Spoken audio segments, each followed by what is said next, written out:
The courtroom didn't just go quiet. It stopped breathing. Judge Judy hadn't even spoken yet when Karen's daughter leaned forward and sneered. "My mom can buy you." Karen smirked like she'd already won the world. But Judy's eyes lifted, slow, cold, and sharper than a knife. In that moment, everyone felt it. Karen had just made the biggest mistake of her life. Because 15 seconds later, Judge Judy delivered a takedown so brutal, so precise, it didn't just silence the girl, it demolished the entire family's arrogance in one strike. Before we dive in, tell me, where are you watching from? Don't forget the subscribe button. The air still vibrated with the daughter's words. It was the kind of silence that did not just fall. It pressed down on the room, tightening every breath. The cameras caught the moment like they knew history had just shifted. Karen sat tall, shoulders back, smirk sharpened to perfection, as if the insult her daughter hurled a moment earlier had been scripted to showcase their power. Judge Judy did not react. Not with a frown, not with a blink. She simply lifted her eyes, slow, deliberate, and colder than the room deserved. The light above her bench thinned across her face like a blade. Those who knew this courtroom well recognized that look. It was the look Judy wore only when arrogance rose high enough to need cutting down. But Karen did not recognize it. She leaned back, satisfied, crossing one leg over the other like the judge was just another clerk in her way. Her daughter mirrored her posture, chin high, as if the courtroom belonged to them. The audience shifted uncomfortably. Even those sitting in the back could feel the imbalance in the air, a tension waiting for gravity to reclaim it. Across from them, the plaintiff sat small but steady. A woman in her 30s, hands clasped tightly around a worn manila folder. She had not looked up since the insult was thrown. Her eyes stayed fixed on that folder, as though it held the only safe place left in the room. Her jaw trembled once, just once, before she steadied it again, swallowing a wave of humiliation that the cameras would remember long after she left. Judge Judy finally leaned forward, folding her hands atop the bench. She did not raise her voice. She did not need to. The room's attention funneled toward her like metal drawn to a magnet. "Let us begin," she said quietly. Karen immediately laughed, a short, triumphant huff of sound. "Good," she snapped, "because we have places to be today." The daughter snickered, the plaintiff flinched, and the bailiff's eyebrows rose just enough to register disbelief. Judy's gaze slid toward Karen with the kind of stillness that made people rethink every choice that brought them here. "You will have time," she replied, tone flat, precise. "Right now, you will have patience." Karen opened her mouth, already prepared to argue. But Judy continued, unbothered by the imminent interruption. "Before we proceed," she said, "I will hear from the plaintiff, every word, without interruption." Karen exhaled sharply, ready to object again, but Judy's glance cut her path clean. The daughter sat up straighter, recognizing for the first time a shift she could not quite name. Across the room, the plaintiff raised her eyes. They were glassy but resolute.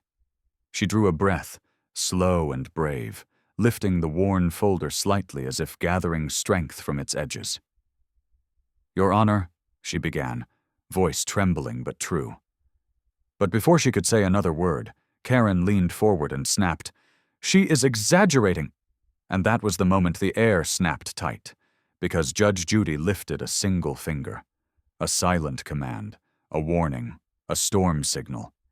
And Karen froze. Judy turned to the plaintiff again. "Start from the beginning," she said. "And this time, nobody will interrupt you." The plaintiff had barely inhaled to continue when Karen surged forward again, a movement so quick it sliced through the air like a thrown knife. "Actually," she declared, hand raised as if she were the presiding authority.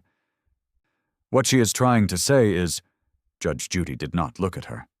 Not yet. The power of that silence was enough to send a faint ripple through the gallery. But Karen mistook that silence for permission.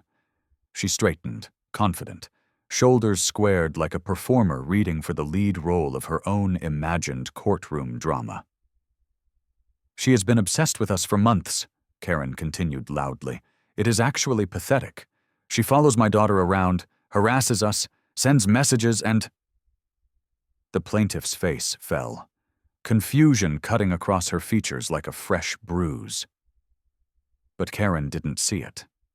She was too busy watching her daughter nod approvingly beside her, the two of them feeding each other's confidence in a loop that had clearly existed long before today. The daughter chimed in, voice sharp and practiced. Yeah, she is, like, weirdly obsessed. We tried to be nice. Judge Judy lifted her gaze. Not fast, not dramatic, just a slow, quiet rise of the eyes that carried more weight than any gavel strike. The daughter's voice faltered mid-sentence, the last word slipping into the silence like a stone dropped into deep water. Karen's smile twitched, unready for the shift. Still, she pressed on. She is only here because she wants attention, Karen insisted, gesturing toward the plaintiff with a dismissive sweep of her hand. People like her. They need to feel important somehow. The plaintiff's fingers curled around the edges of her folder, knuckles whitening. She did not speak. She did not defend herself. But her silence carried truth, heavier than Karen's words could ever pretend to be. The gallery began to shift in mood. Even the bailiff looked toward Judy, waiting for impact. The fluorescent lights hummed softly overhead, casting a harsh, unforgiving glow that seemed to outline every flaw in Karen's performance. Judge Judy finally spoke. Are you finished? It was not a question. It was an indictment. Karen blinked, thrown for the first time. Well, no, actually, because— Good, Judy cut in, voice smooth as polished steel. Because the plaintiff will speak now. Karen inhaled sharply, offended at the interruption she believed only she was allowed to commit. The daughter crossed her arms tightly, leaning back in a posture meant to show dominance, but it read more like a child imitating confidence. Judge Judy turned her attention to the plaintiff, her voice gentler now, though still firm. Tell me what happened. The words created a shift, emotional, deliberate, precise. The plaintiff nodded once, swallowing hard. And finally, she began. My first issue with them, she said quietly, started months ago, when they moved in across the street. Karen's head snapped toward her, outrage already firing like sparks. But before she could erupt, Judge Judy cleared her throat softly, a warning disguised as control. Speak, she told the plaintiff, and understand this. I will hear every word. The plaintiff's voice trembled only for a moment before steadying, as if the act of finally speaking pulled strength up from somewhere deep inside her. The courtroom leaned closer without moving, the kind of collective stillness that carried weight and expectation. It started the week they moved in, she said softly. I tried to introduce myself. I brought over a small welcome basket. Just something simple, something kind. Karen let out a sharp laugh, loud and jagged. The daughter smirked as if sharing a private joke. Judge Judy did not take her eyes off the plaintiff. Continue, she said, tone composed, unshaken by the attempted disruption. The plaintiff nodded. I knocked on their door. Her daughter answered first. She looked me up and down, like she was judging the price tag of everything I was wearing. Across the room, Karen rolled her eyes dramatically, but Judy didn't turn to look. She was watching the plaintiff, watching the truth rise through hesitation like smoke through still air. When Karen came to the door, the plaintiff continued. "She didn't even say hello, she just said, 'We don't need anything from you.' And she shut the door in my face." Murmurs rippled through the gallery. Soft but unmistakable. Even the cameras seemed to shift focus, drawn by the gravity of the moment.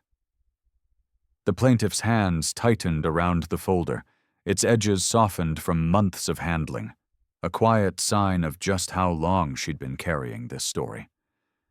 "I let it go," she said. "I thought maybe it was just a bad day. But then, things got worse." Karen leaned forward, mouth opening to object, but Judy raised a quiet hand. Karen's mouth snapped shut.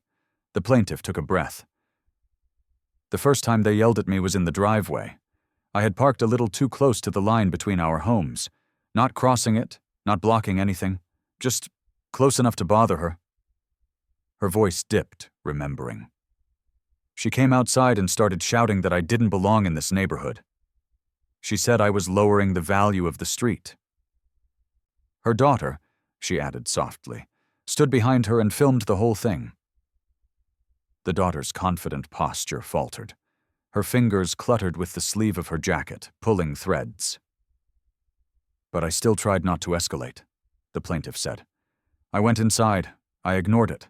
I told myself it wasn't worth a fight." She hesitated. Then, with a pained exhale, "But then my tires were slashed." The room stiffened. Karen's smirk vanished like it had been wiped clean. Judy's eyes narrowed, not in anger, but in calculation, the way a surgeon prepares to make an incision. The plaintiff's voice became smaller, but not weaker. And that was only the beginning. Messages, threats, mocking videos, trying to humiliate me in front of neighbors. They wanted me afraid. She lifted her folder, the worn edges, the bulging papers, the proof. "I kept records because I knew no one would believe me otherwise." Judge Judy finally leaned back, the slightest shift, controlled, thoughtful. Her gaze slid toward Karen with new precision. "Do you?" Judy asked quietly. "Have documentation of all this?" The plaintiff slowly nodded and opened the folder.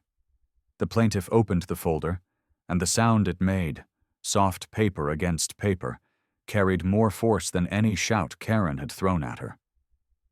The courtroom lights reflected off the plastic sleeves inside, a quiet shimmer that felt like truth rising to the surface.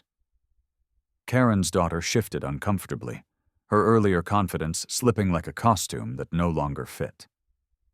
Judge Judy leaned forward, not hurried, not hungry, but with the kind of deliberate attention that told everyone in the room this was the moment she had been waiting for. "What is in there?" Judy asked. The tone was neutral, but the weight behind it was unmistakable. The plaintiff slid out the first page. A printed screenshot. Blue and gray message bubbles, each one sharp and incriminating under the unforgiving overhead lights. "These are texts from Karen," she said softly. "Messages she sent after the driveway incident." Karen scoffed.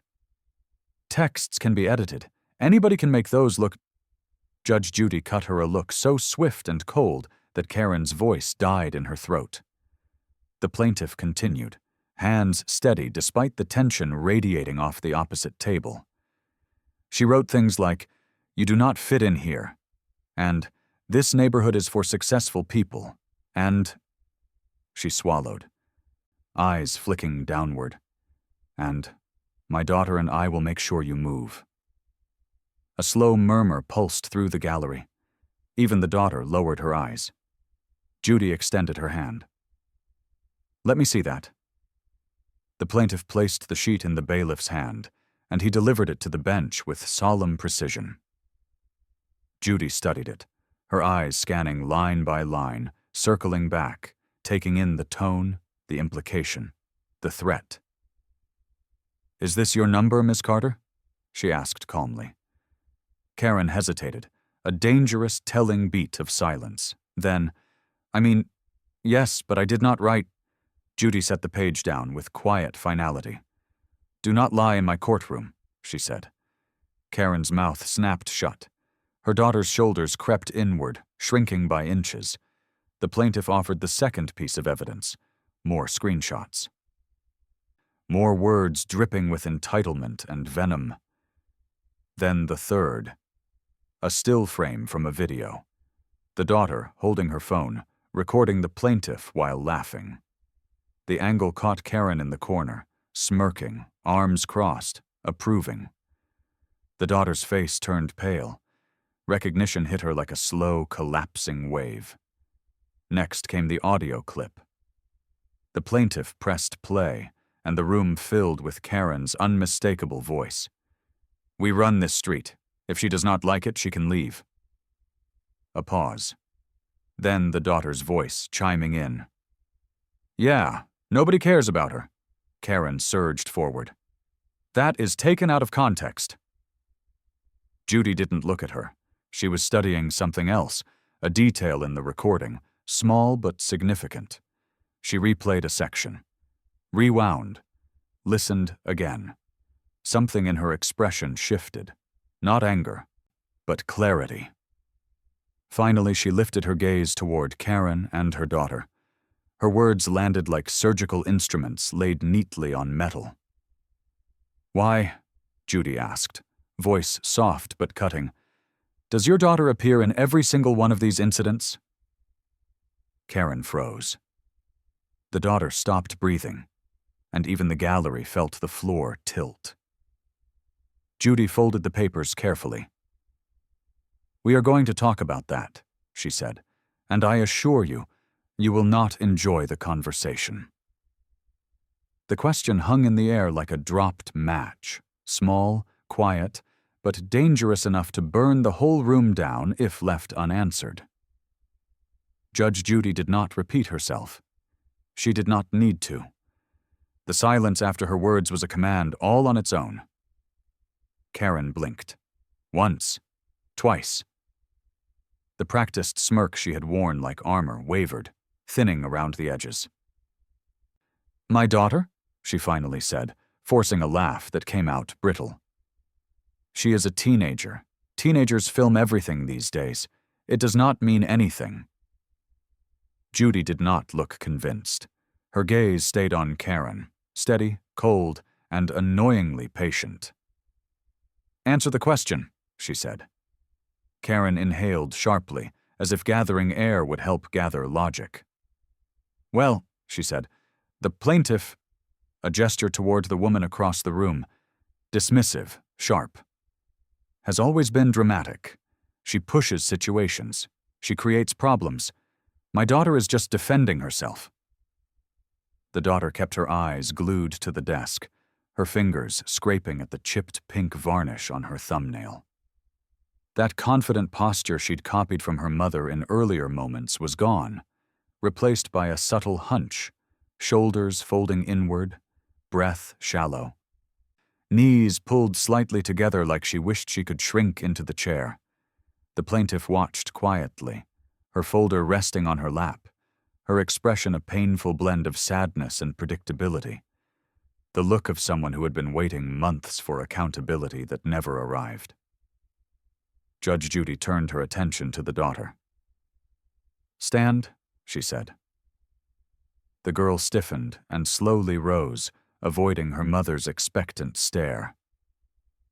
Judy studied her, not harshly, but like someone examining both the wound and the person who caused it. "You are in these messages. You are in these videos. You are present every time your mother confronts the plaintiff. That is not coincidence." The daughter swallowed, throat bobbing visibly. I was just there," she mumbled. "I was not trying to do anything." Karen jumped in. "That is right. She is innocent in this. She is a kid. Kids follow their parents. They mimic. That is normal." Judy held up a hand. Karen fell silent instantly, faster than she likely intended. "Mimicking is one thing," Judy said calmly. "Participating is another.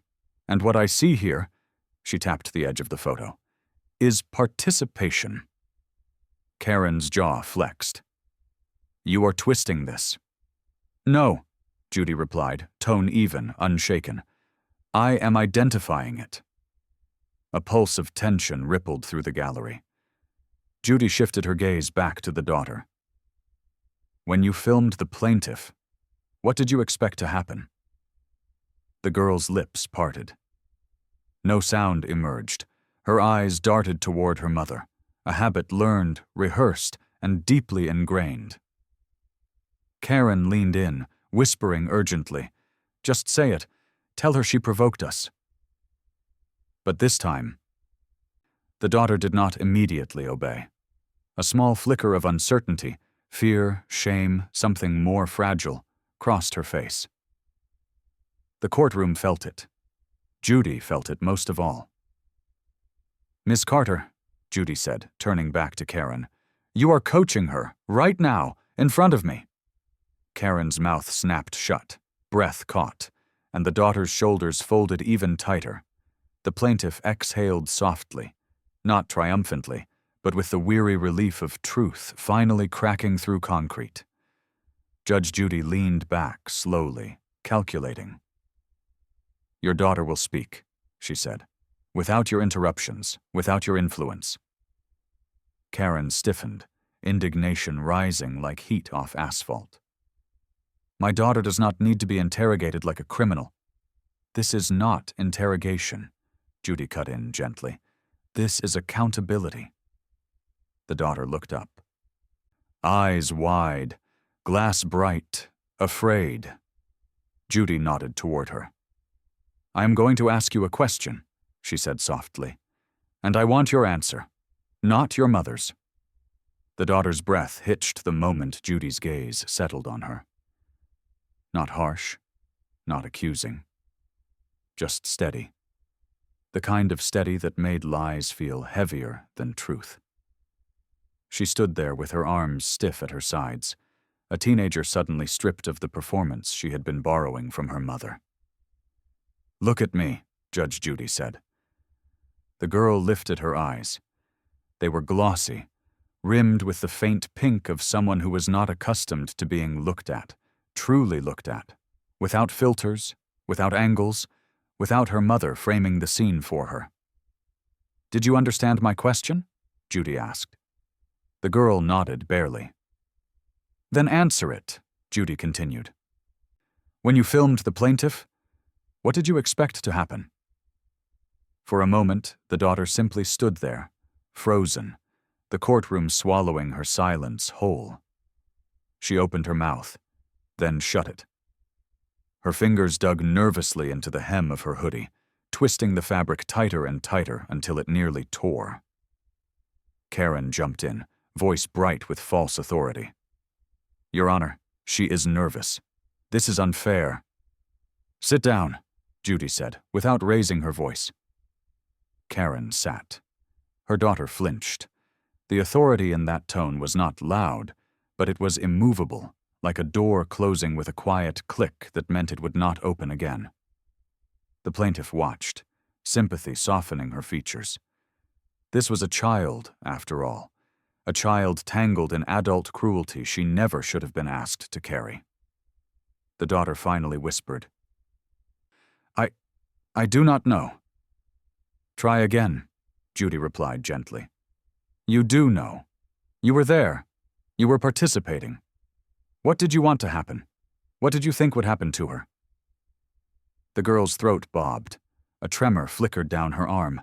Then, barely audible, "I thought people would laugh." The courtroom reacted. Small gasps, sharp inhales. Karen stiffened beside her like the word itself had betrayed her. Judy nodded, not judgmental, just acknowledging the truth. "And why was that important to you?" Silence. Seconds stretched. The girl's shoulders curled inward as if folding around something fragile and painful.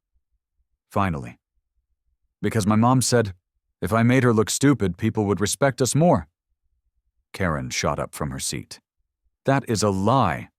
Sit down." This time the words cut like clean glass. Karen froze mid-rise. then lowered herself into the chair with a jerky, humiliated motion. The daughter winced. Judy leaned forward slightly, her voice softening by a shade, the kind of softness that wasn't weakness but understanding. "You do not need to protect your mother right now," she said. "You need to tell the truth.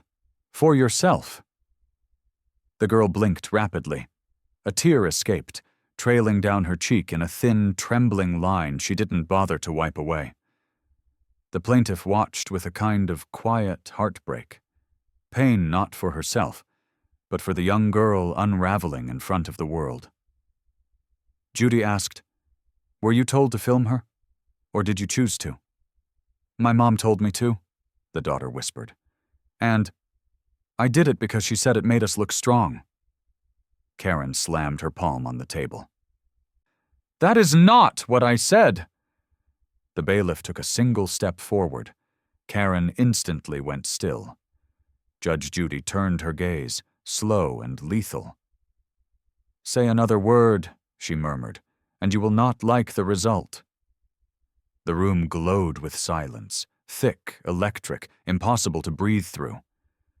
The daughter looked down, ashamed, trembling, finally pulled out from behind her mother's shadow. And then, something slipped, a truth she had been holding too tightly, a truth she never meant to say out loud. With her voice cracking open, the daughter whispered, She told me to make the plaintiff miserable." The words hung in the air like a dropped crystal, fragile, shimmering, and devastating the second they hit the floor. "She told me to make the plaintiff miserable." The gallery reacted first, a ripple of disbelief. A collective gasp swallowed too late, but it was Karen's reaction that detonated the moment. Karen lurched forward, eyes wild, voice cracking with a desperation that had not appeared once in the entire proceeding. "That is not true! She is twisting! She doesn't understand what she's saying!" Her daughter flinched so visibly that several audience members leaned back in their seats.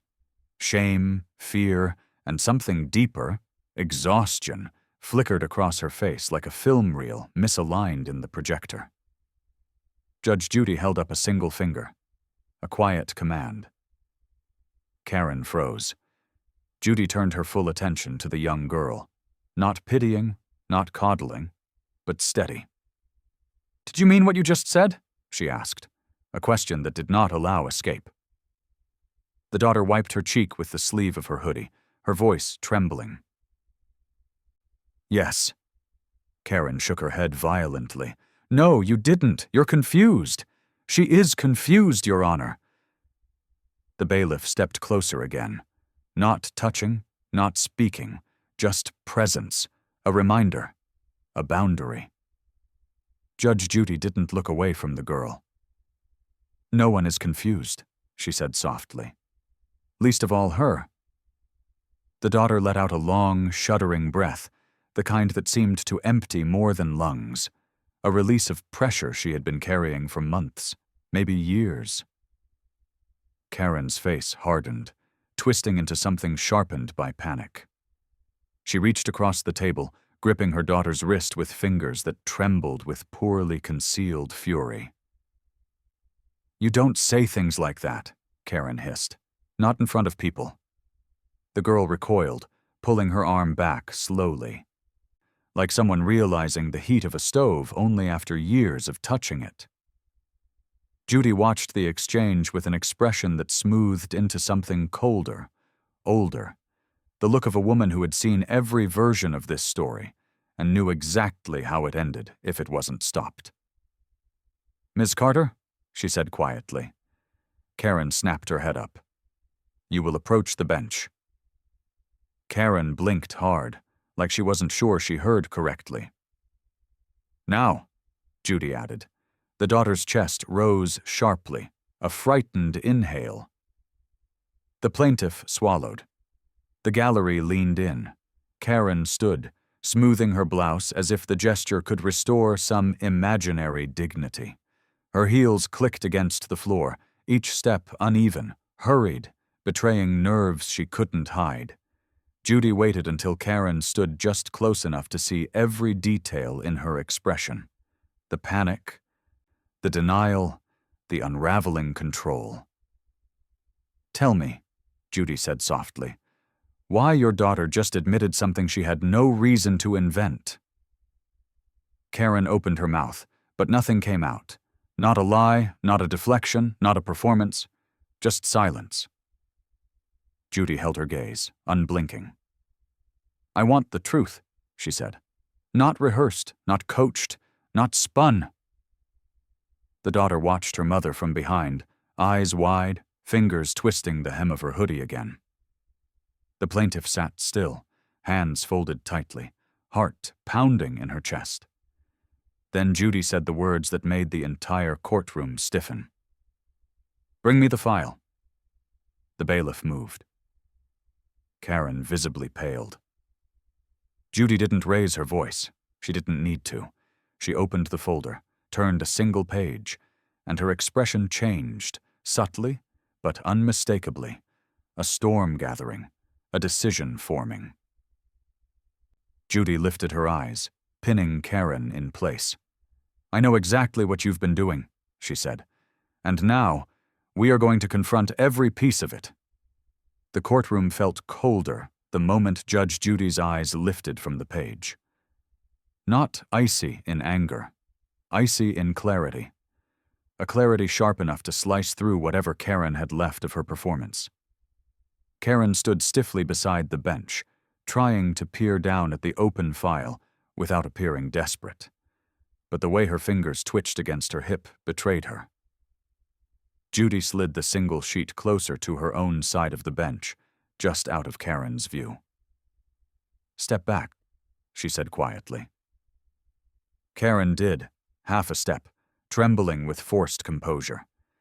The daughter watched from the table, hands clasped so tightly her knuckles burned white. The plaintiff stayed completely still, bracing herself as if the next seconds would decide the emotional outcome of the entire case. Judy tapped the page with one neatly manicured fingernail, a soft sound. But the entire room reacted as if thunder had rolled overhead. "Ms. Carter," Judy began, "you provided testimony claiming you have never encouraged your daughter to film, mock, or harass the plaintiff." Karen pressed a smile onto her face, thin and nervous. "That's correct. Absolutely correct." Judy nodded once, slowly.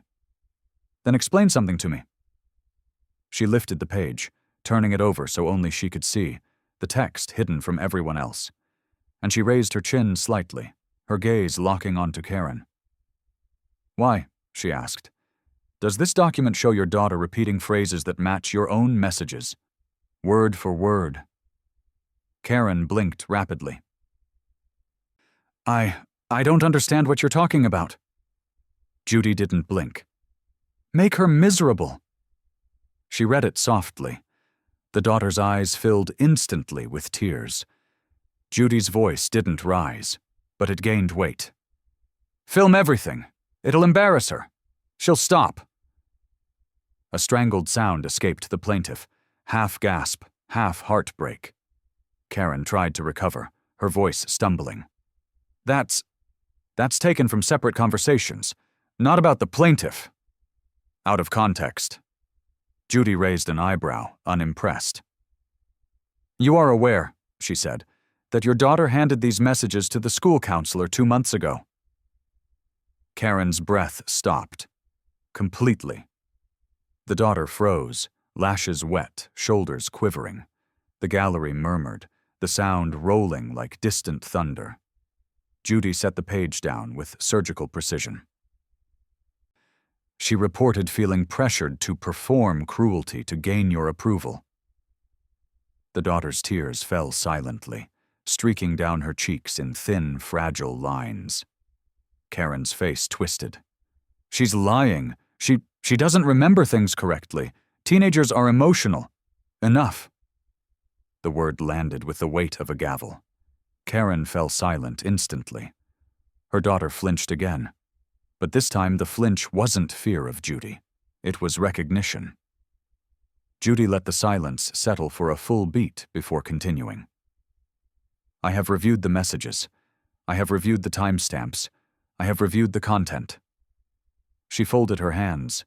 Her expression turned razor sharp. And now, she said, you should know something.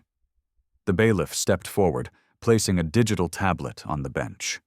Footage paused on the screen. A frame frozen in harsh light. Karen's face, the daughter's face, both laughing into a phone camera. Judy pressed play. Karen's own voice filled the room. Watch this. She's going to break. This is hilarious. Then the daughter's giggling. Then another line from Karen. Good. Keep filming. We'll destroy her story if she ever tries anything. Karen's knees buckled. The daughter buried her face in her hands. The plaintiff gasped audibly. And the gallery? The gallery turned to stone. Judy paused the video, the image freezing on Karen mid-smirk. Her voice dropped into something quieter and infinitely more dangerous. You said you never mocked the plaintiff. A beat. You said you never planned this behavior. Another beat. You said the plaintiff was exaggerating. She lowered the tablet. You lied, Judy concluded. On record. In front of me. Karen's mouth opened, but no words came out. Just panic. Just collapse. Judy leaned forward, her voice barely above a whisper.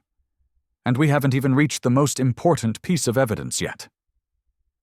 The courtroom held its breath as Judge Judy lifted the tablet again, her finger hovering over the screen like someone about to drop the final stone into a pond already trembling with ripples. The single pause before she pressed play felt longer than any silence since the case began, a silence filled with dread for one table and with quiet, aching vindication for the other. Then she tapped the screen. The video began with a shaky camera angle, the kind that comes from someone laughing too hard to hold the phone steady. It wasn't the plaintiff laughing. It wasn't a neighbor. It wasn't some outside party. It was Karen and her daughter. They stood in their kitchen, bright morning light flooding the marble countertops behind them. Karen's face dominated the frame, smirking confidently at her daughter's phone as though auditioning for an audience that worshipped arrogance. So listen, Karen said on screen, flipping her hair with a careless flick. When she comes outside today, I want you to record everything. Everything. The daughter giggled. Okay, but why? Karen leaned in conspiratorially, her voice dripping with the kind of laughter that didn't sound joyful, only cruel. Because people like her snap easily, and when she does, oh, it'll be priceless. The plaintiff covered her mouth, shoulders trembling. The daughter in the courtroom shrank deeper into her hoodie, her body folding in on itself as she watched her own recorded laughter echo back at her like a ghost. But the video wasn't done. A second clip autoplayed. This one filmed outside, Karen's voice lower, meaner. If she complains again, video Karen said, we'll just say she started it. No one listens to emotional people. They look crazy. Then came the line that made the courtroom go still. And stop worrying. I can buy my way out of anything. Karen, watching from the bench, went white as chalk. Judy paused the video. Her eyes lifted slowly, just like they had after the daughter's original insult. Is that your voice, Ms. Carter? She asked. Karen swallowed. I mean, it is, Judy said. We both know it is. The question is not whether it's you. The question is why you believed you were untouchable. Karen's knees wobbled. She clutched the edge of the bench as though gravity had shifted under her feet. I was joking, she tried. It was a joke. People joke with their kids, Judge. That was not a joke, Judy cut in. That was strategy. The daughter whimpered softly, a tiny, fragile sound that made half the gallery turn toward her with sympathy rather than judgment. Judge Judy wasn't finished. She tapped to the next clip, the final one submitted by the plaintiff. And suddenly, the kitchen lights vanished. The angle changed, the background changed, the tone changed. This time the video wasn't filmed by the daughter, it was filmed by a neighbor from across the street through a window, capturing Karen and her daughter sitting at the dining table, practicing lines. Karen's voice, "When the judge asks anything, remember this. She can't do anything to us. Judges are performers. You treat them like workers.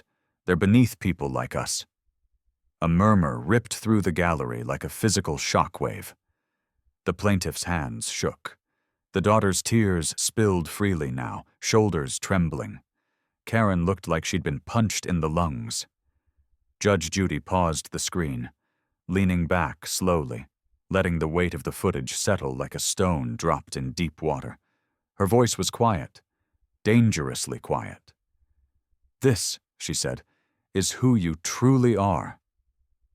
Karen opened her mouth, but no sound came. Her daughter watched her, terrified, disillusioned, breaking. Judy turned her attention to the girl, her tone shifting to something gentler. "I have one question for you," she said. A question that made the entire room go still. "Why did you say, 'My mom can buy you'?" The question hit the girl harder than any raised voice could have. "Why did you say, 'My mom can buy you'?" Judge Judy's tone wasn't sharp. It wasn't mocking. It wasn't even angry. It was gentle. And somehow, that gentleness cut deeper than steel. The daughter stood there, frozen, her breathing shallow and uneven, her eyes darting between the judge, her mother, and the paused video on the tablet. A frozen image of the life she'd been molded into. A life she hadn't chosen. I don't," she whispered, but her voice cracked before she could finish. Karen jumped in, her composure splintering. She didn't mean it like that. She was repeating something she heard online. "Sit," Judy said sharply. Karen sat so fast the chair groaned. The daughter's chest rose and fell rapidly, as if she were trying to pull air into lungs that no longer remembered how to breathe. Her fingers twisted into the hem of her hoodie again, wringing fabric until her knuckles blanched. "Look at me," Judy said softly. The girl looked up, eyes swimming, lashes trembling. "You are not in trouble," Judy continued, "but I need the truth, not your mother's version. Yours." The girl bit her lip so hard the skin whitened. The plaintiff watched her with an expression that held no blame, only quiet sorrow. Because this wasn't malice. This was a child caught in the crossfire of her own home. The daughter's lips parted. Her voice was barely a ghost. "I said it because that's what she always says." The room shifted, a collective inhale stopping mid-breath. Karen snapped, "I do not—" Judy didn't even turn. "Do not make me warn you again, Ms. Carter." Karen's mouth clamped shut like someone had snapped a lock on it. The daughter continued, tears now streaming freely, her shoulders shaking under the weight of truth she'd been carrying for far too long. "She always says she can buy her way out of anything. Tickets, favors, teachers, neighbors, anyone who annoys her." A tiny pause. "And she said judges were the same." A ripple of shock moved through the gallery. The plaintiff closed her eyes, one hand pressed lightly to her chest. Karen's face drained of color. But the girl wasn't finished. "She told me," the daughter choked, "that people only respect us if they know we're above them." Her voice broke completely. She said if I acted better than other people, then no one could hurt me." Her knees trembled. She looked suddenly much younger, much smaller. Judy's expression softened, just by a degree. "How long have you felt you needed to perform that way?" she asked gently. The girl's answer was a whisper. "Since forever." Karen shot up again, desperate. "She's emotional. She doesn't know what she's—" The bailiff moved. Just one step. Karen froze mid-sentence, breath catching. The daughter wiped her face with shaking hands. She turned toward Judy again, not defiantly, not proudly, but with the heartbreaking honesty of someone finally letting the weight drop. "And I didn't want to do it anymore," she whispered. "I didn't want to be mean. I didn't want to record her. But my mom said if I didn't, I'd embarrass our family." Her voice faltered. Her next words slipped out before she could stop them. "And I hate it. I hate all of it." Silence. Thick. Suffocating. Raw. Karen looked at her daughter as if seeing a stranger. The plaintiff looked like her heart might break all over again, not for herself now, but for the child unraveling in front of everyone. Judge Judy folded her hands slowly, measured, controlled. "Thank you," she told the girl. "That took courage." The daughter cried harder at those words than at anything that came before. Judy leaned forward slightly, her tone shifting, firmer now, more pointed. "And now," she said, "I need you to tell me one more thing. Who told you to lie in this courtroom today?" The daughter's breath hitched again, sharp and thin, as if the question itself had scraped across her chest. "Who told you to lie in this courtroom today?" A whisper of shock rolled through the gallery, soft but unmistakable. It wasn't outrage, it was anticipation. A collective awareness that the case had reached a precipice, and whatever the girl said next would determine which way the entire story rolled. Karen stood frozen beside her chair, one hand gripping the back of it so tightly the veins in her wrist bulged. The plaintiff watched with quiet dread, her fingers pressed gently against her folded folder, as though bracing against a storm she already knew the shape of. Judge Judy didn't press, didn't rush. She just let the question sit, heavy, patient, inescapable. The daughter's eyes shimmered, the tears gathering so quickly she blinked them away in panicked bursts. I don't," her voice cracked. She swallowed hard. Her fingers trembled against the hem of her sleeve. Judy leaned forward slightly, her voice softer. Not gentle enough to be comforting, just enough to make truth feel possible. "You are not protecting yourself by staying quiet," she said. "You're protecting someone else, someone who would not protect you the same way." The girl's shoulders curled inward, her small frame folding like paper under rain. And then, slowly, she lifted her gaze toward her mother. Karen's face twisted with warning, a tiny shake of her head, barely visible.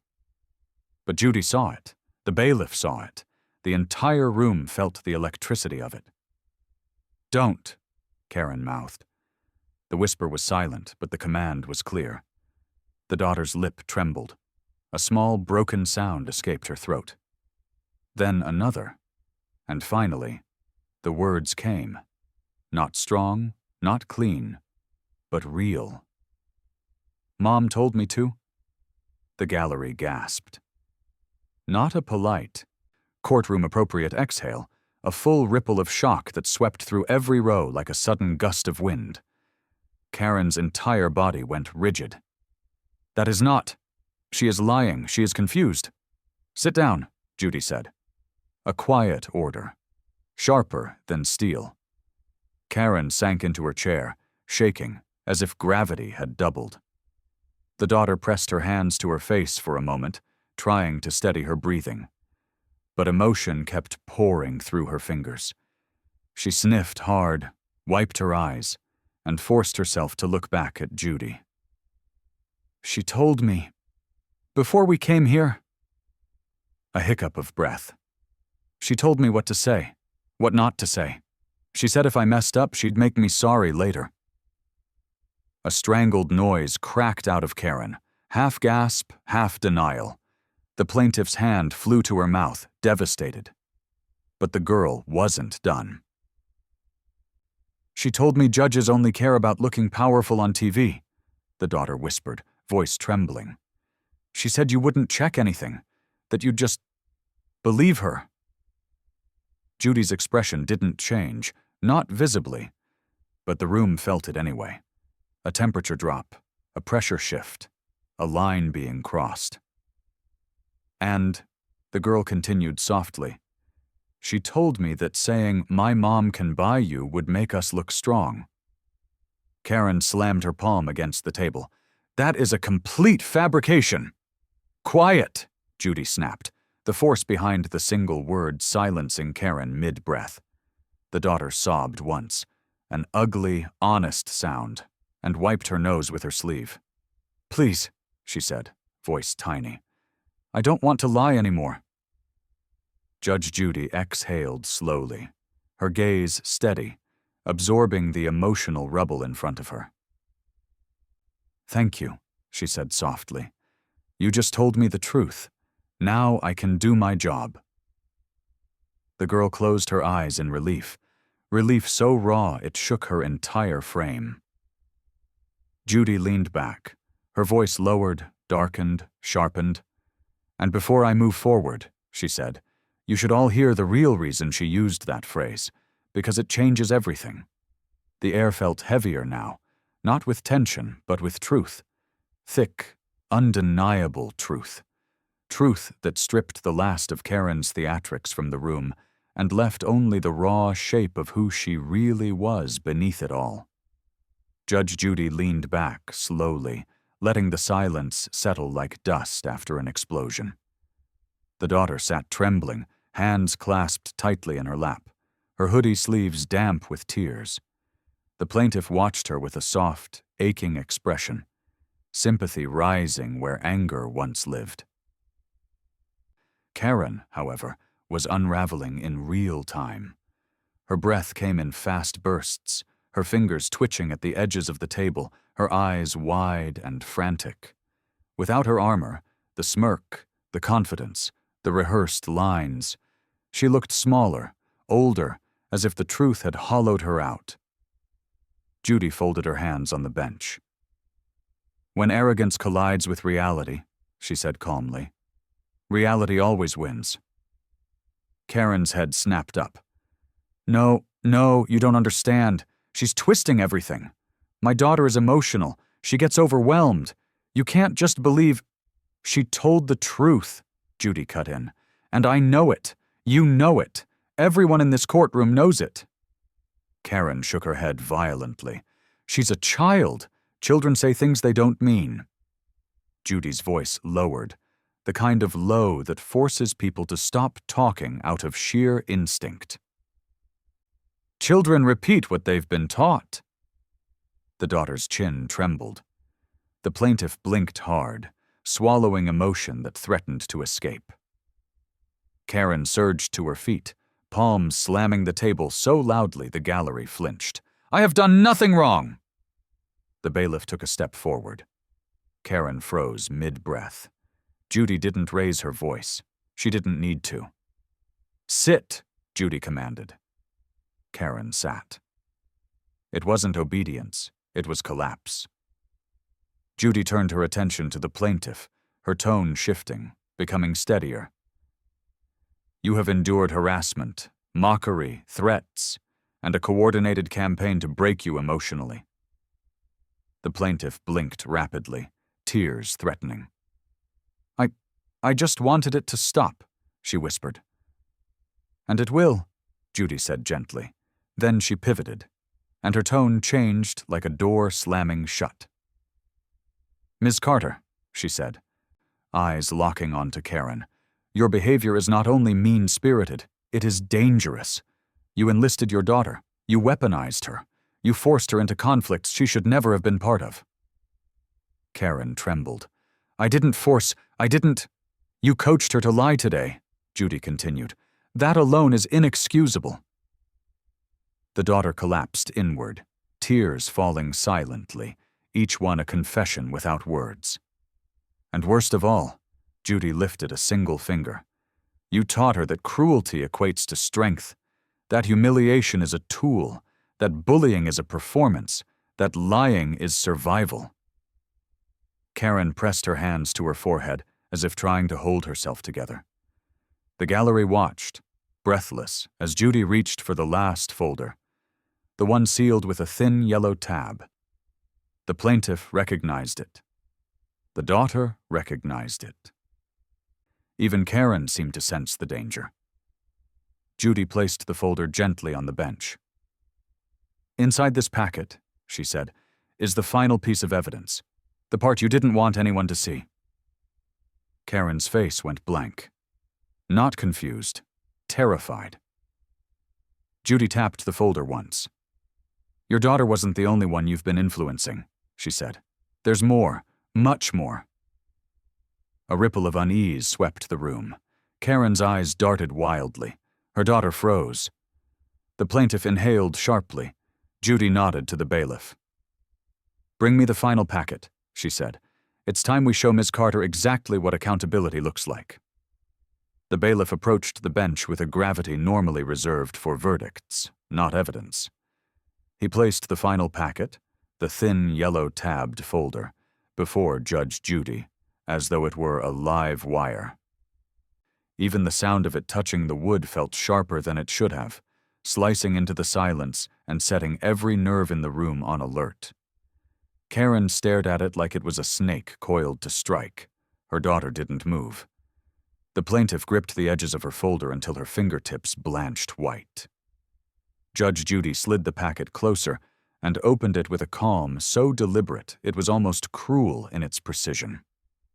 The camera zoomed in as though the entire courtroom leaned forward. "Ms. Carter," Judy began, her voice deceptively mild, "you've insisted that the plaintiff exaggerated, that she misinterpreted harmless behavior, that she twisted events for attention."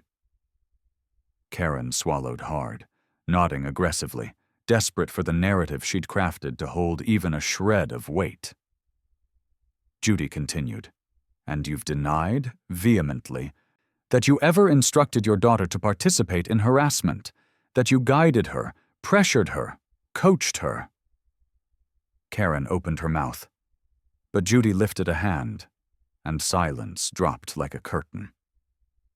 "Unfortunately for you," Judy said, "you documented everything yourself." Karen blinked, confused, then terrified. Judy lifted a stack of printed documents, neatly clipped, meticulously organized.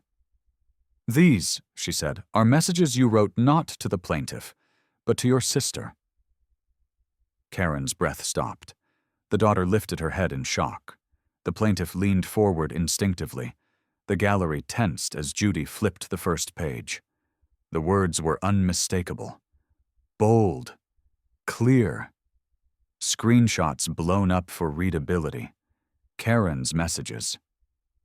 "This woman is pathetic. Watching her crumble is entertainment." The plaintiff pressed a hand to her chest, breath shattering. Judy flipped to the next. "If daughter keeps recording her, we'll get something good eventually. People like her break easy." The daughter covered her mouth, horrified at seeing her mother's manipulation laid bare in ink. Judy turned another page. "She deserves it. She shouldn't be living here anyway. When she leaves, we'll finally have the neighborhood we want." Soft gasps spread through the gallery. Karen jolted forward. That was private venting. That's not proof of anything." Judy didn't react. She simply lifted another sheet, the one that made Karen go utterly still. "If she files a complaint, I'll just say she harassed us. Everyone will believe me. I know how to play these people, judges included." Silence. Pure, stunned silence. The daughter let out a quiet sob. The plaintiff bowed her head, overwhelmed.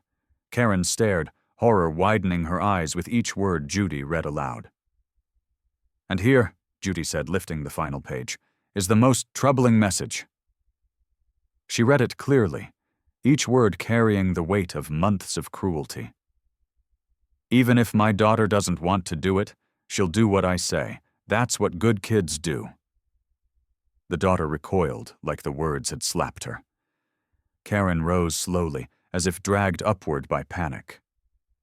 "I didn't mean that," she whispered. I was angry, I never—" "It is written," Judy said. "It is time-stamped. And it is your responsibility." Karen's breathing turned shallow, frantic. The gallery watched a woman who had built her identity on dominance crumble under the simplest truth. Her own words were her undoing. Judy closed the packet with a soft, final thud. "Ms. Carter," she said, "the evidence shows not one lapse in judgment, but a pattern, a strategy, a cruelty you used casually." Karen shook her head, tears forming for the first time.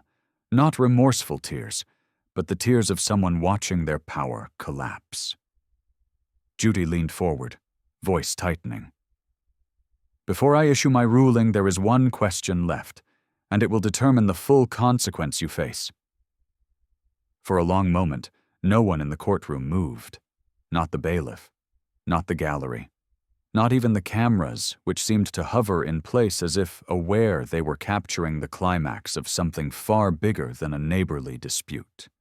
Judge Judy's final question, the one she hadn't yet spoken, hung in the air like a storm cloud, heavy with the threat of lightning. Karen stood there trembling, arms rigid at her sides, her breath coming in shallow spurts. Her daughter watched her with wide, wet eyes, fear and heartbreak tangled together. The plaintiff held herself with the quiet stiffness of a woman who had survived a long and exhausting war and was now standing on its last battlefield. Judy folded her hands again, letting the silence grow just enough to force Karen's spine straight. "Ms. Carter," she said, voice low, steady, and devastatingly controlled, "why did you do all of this?" The question landed like a blow. Karen's mouth opened, then closed, then opened again, but nothing came. No justification, no spin, no performance. Just silence. The worst possible answer. She looked around desperately, at her daughter, at the gallery, at the ceiling, anywhere but at the evidence or the judge. Her hands shook so violently she had to grip the table to steady them. The daughter pressed a trembling fist against her lips, as if trying to stop herself from crying out. "You can speak," Judy said, "or you can let your silence speak for you." Karen's throat strained as she forced words up through panic. I just... A breath. A crack. A shiver. "I just didn't want to look weak." The plaintiff's face broke, the softest, saddest hurt flickering across her eyes. The daughter closed her eyes, tears spilling freely. Judy tilted her head slightly. "Weak?" she repeated. "Do you think strength comes from humiliation? From cruelty? From intimidation?" Karen's gaze fell to the floor. "No," she whispered, "but it kept people away, and I needed that." There it was, the truth behind the truth. Not just arrogance, fear. Fear turned into armor, armor sharpened into weapons, weapons placed into the hands of a child. Judy let that confession sit. Let the gallery feel it. Let Karen feel the weight of hearing her own motive out loud. "Miss Carter," Judy said quietly, "you've mistaken dominance for strength, and you've taught your daughter the same mistake." Karen's shoulders sank, finally collapsing under the truth she'd been running from for years. The daughter reached up, wiping tears from her cheeks with the back of her sleeve. Her voice came out small, cracked. "Mom, why did you make me do all that?" Karen turned to her, and for the first time since the case began, she had no answer. Just shattered breath and shaking hands. The plaintiff watched the moment unfold, her expression no longer angry, but profoundly human. A mix of grief, empathy, and release. Judge Judy straightened, the energy in the room shifting again as she prepared for the final part of the case. "In a moment," she said, "I will deliver my ruling. But understand this, what happens next is not about punishment. It is about correction, accountability, and giving your daughter a chance to unlearn the damage you've done." Karen whimpered, covering her face with her hands. Her daughter stared at her mother like seeing her, truly seeing her, for the very first time. Judy lifted her gavel, holding it there, mid-air, suspended in the weight of everything said and unsaid. The gallery leaned forward as one. Judy lowered the gavel a fraction.